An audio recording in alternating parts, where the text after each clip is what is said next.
Hey folks, hope you're doing good. A bit of a late night mixing session. What I thought we'd do tonight is go over some drum stuff using MIDI drums and also samples to affect your drums to suit different types of music, get the most out of your drums and get them to really punch and cut through the mix. So let's get Mixcraft up. What I've got set up is one of my tracks. This is a brand new track I'm working on. No one's ever heard this one before. It's called Poster Boy, but it doesn't really matter because we're just going to be looking at the drums today for the most part, and talking about how I set the drums up, some tips that I've learned fairly recently to get the most out of your drums and make them sound really, really killer. My red ones here are the drums. What I've got is the Kurt Signature series on that's my bass drum kit, that's my MIDI drums. I love the sound of these drums. We've talked about them before, but they're very, very good, particularly the cymbals.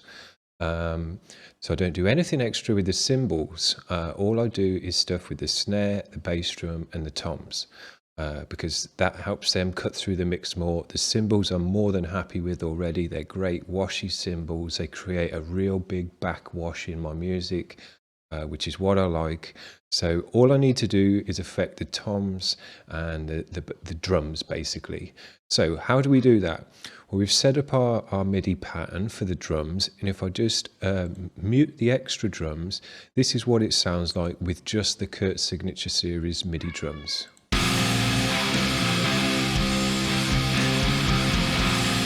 that sounds fine as it is, but we can make the drums punch out through the mix even more, make them a bit louder, and just make them kick through the mix. So let's hear it now, what it sounds like with the extra samples that I've used. You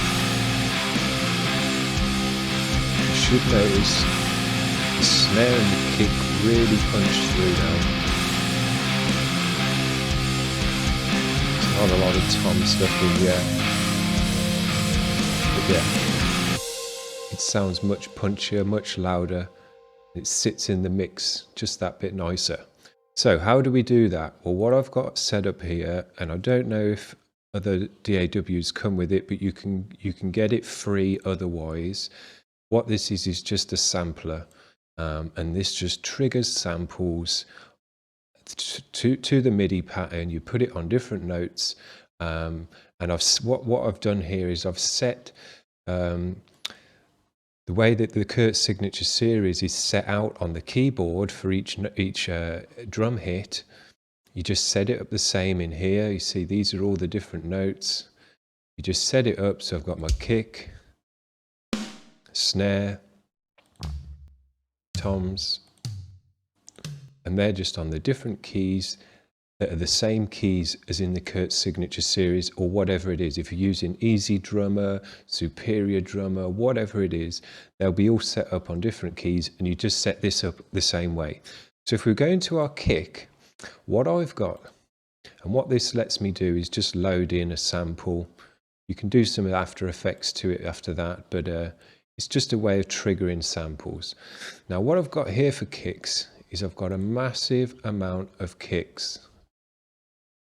All of these are free. I didn't pay a penny for all of them, but it did take some looking, because I had to, Google and find them about. But if you just Google free drum samples, you'll come up to a load of stuff.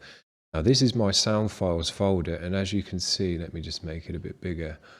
I've got loads and loads of stuff in here. These are all drum samples, bass drops, cymbals, bunch of drums in there, Urcan.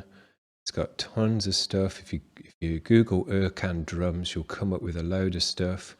There's a Focusrite pack and loads of stuff, as you can see. The Urcan stuff is very, very nice. He's got tons of stuff in here. One of the things he's got, if you see, these are all different kicks, and there's a bunch of kicks in each one. They all sound a bit different. If we go to it, that one sounds like that, and then we'll go to number 9, and it sounds just a bit different. You can EQ it then after that, and all sorts of stuff. Ones that I like to use for this music is because I'm making it quite clicky. And a good band for clicky stuff is, if I can find them on here, Despised Icon. Great band, great clicky drums. And if you hear that, that's super clicky. Now what I've done as well for the same is found samples for the snare. Nice tight snare.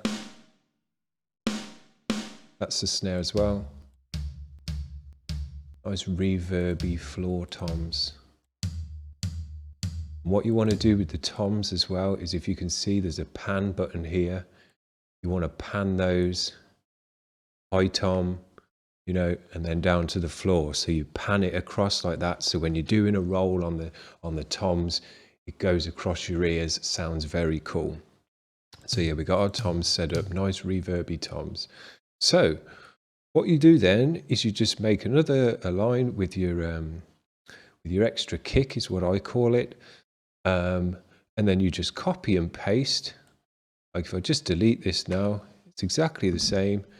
You just copy and paste it, drag it up, because you've already set it up on the same drum, so it's nice and simple, on the same keys, sorry, it's nice and simple. And then let's hear what it sounds like. Get that clickier bass drum. The snare really punches out. Let me just A-B it. See, the kick isn't kicking through half as much now. Yeah, cuts through much nicer. Let's do it with the snare. Let's see, the snare's a bit quieter on the Curve Signature series. Now it comes through the mix. Now what you do need to do is just fiddle with this volume here. Just depending on how much volume you've got, will depend on it will change the sound quite a lot. Let me bring it up. See, this is too much. Doesn't sound good, it's too loud, it breaks up and distorts. So you've got to bring it down. Make some drums. This should be a bit louder than that, I think. Here we go, it's cutting through now. Sounds good. And that's about it, really. The difference that you'll get is with the different samples that you use. If you use a much flappier sounding drum, it will bring that part of the drum out for you. So what this is really doing is it's just bringing out and accentuating different parts of the drum and different sounds of the drums to make it cut through the mix in different ways. As I say, on this one I've done clicky, and it's the click that cuts through. But if I wanted to do really reverby, it would accentuate the reverb side of the drum. So what it is, it's just a nice way to not only make your drums a little bit louder and a little bit more punchy, and cut through the mix a bit nicer, but also affect the sound of the drums in different ways to bring out different aspects of the drums with the different samples that you use on top. So you have a good mix around with it, you know, try and get yourself a bunch of samples, because you can't go wrong downloading as many samples as you like. And just flick through them, see what they sound like, see if they suit your mix. You know, if you're making a very clicky death metal kind of thing, and you want to really punch out the double bass, go for something like that Despised Icon clicky kick, put it on top. Probably want it to be a bit louder than what I've got in this mix, and it will really punch through the mix. So yeah, you can really do a lot with this stuff. I just used to use the Curve Signature series on its own. It's a perfectly good drum kit on its own. But once I started doing this and adding extra bits to the drums, as I say, I don't touch the cymbals at all, but you could if you wanted to. I haven't really done that. I'm just happy with the cymbals as they are.